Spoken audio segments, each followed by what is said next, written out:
This is Optimal Living Daily, episode 2882, Procrastination on High Mental Load Tasks by Tynan of Tynan.com. I'm your narrator, Justin Malik, the guy that reads blogs or articles to you every single day of the year, including weekends and holidays. And with that, let's get right to our next post as we optimize your life.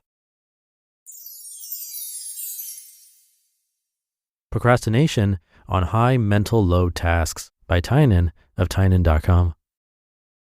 As I mentioned in my last post, one of the things I did recently was move Set to a new server. This is a task that I had every reason to do 5 years ago, but I'd been dreading and putting off. It was never that urgent, wasn't moving me closer to any major goal, but most importantly, it just sounded like a miserable project. The most daunting part of it all was that all of the software that Set relied on was horribly out of date. I was 2 major versions of PHP behind, and each of its 5 to 10 dependencies were certainly either obsolete or out of date.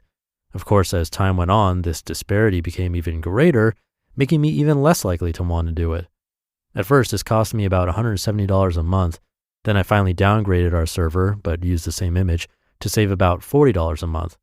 Overall, it probably cost me about $10,000 to not move servers. Even greater than this cost is the constant burden of knowing in the back of my head that I should move it and having to make the decision of whether or not to do the work. Finally, in quarantine, I decided to take a stab at it. I resolved to spend half a day working on it and reassessing from there. If it was going to require too much of a rewrite, I would try something else. It was hard to know exactly how long it would take, but it felt like a 5 to 7 day project to me. My half a day of effort got it about 95% there. Our search backend, Solar, took a few frustrating hours to upgrade, but other than that, it was shockingly easy. In fact, it worked so well that I had to check multiple times to make sure it had actually moved to the new server and I wasn't just loading the old one. I was even a bit surprised when it kept working when I turned off the old server. Over the next day, I got it to 100% and made some additional bug fixes and improvements. Clearly, I should have just done this earlier. Had I done so, it would have taken even less time since I could have done smaller incremental upgrades. What I thought would take a miserable week could have been done in a reasonably easy day. So what caused me to make this $10,000 mistake? First, I massively overestimated how hard it was going to be. I'm not exactly sure why I did this, but I think that it was just distance from the Set code. When I was working on it daily, I knew every nook and cranny. 6 months after touching it, I forgot how it all worked. I wasn't particularly excited to dive back in. The right remedy for this problem is to do what I did 5 years too late. Allocate some small amount of time to working on the problem and give myself an out if it looked too nasty.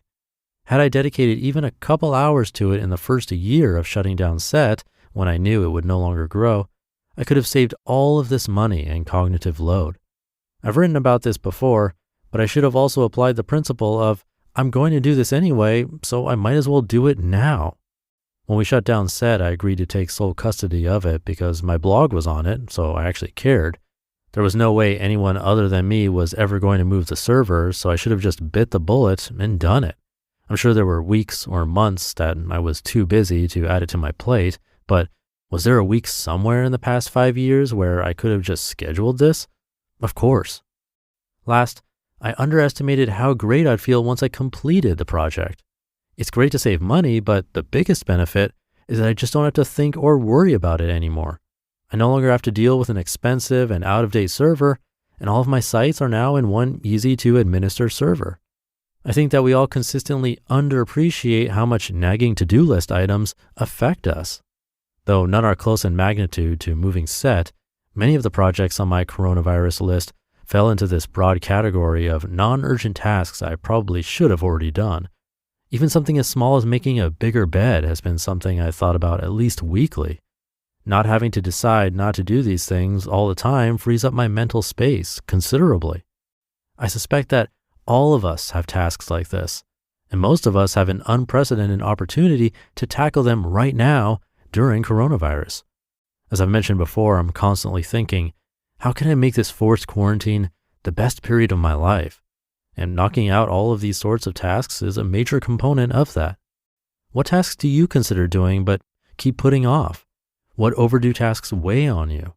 Pick one and spend an hour or two making inroads on it today.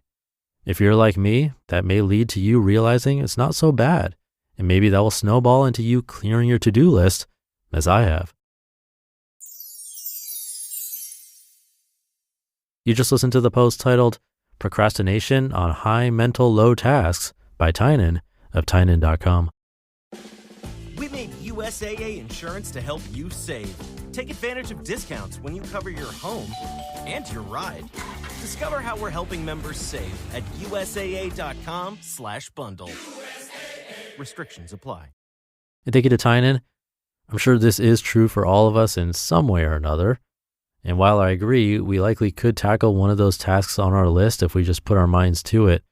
There was an article that I narrated from Brian Tracy where he talked about the super simple yet pretty effective strategy of writing down these tasks and assigning them a letter A through E, where A, B, and C are rankings of what's important, and then D is delegate, as in give that item to someone else who can take care of it for you relatively quickly, and E would be eliminate, because we all have items on our list that just stay there not moving, because the truth of the matter is it doesn't necessarily need to get done, and we don't care enough about it, so it just sits there and never moves, but also makes us feel less productive.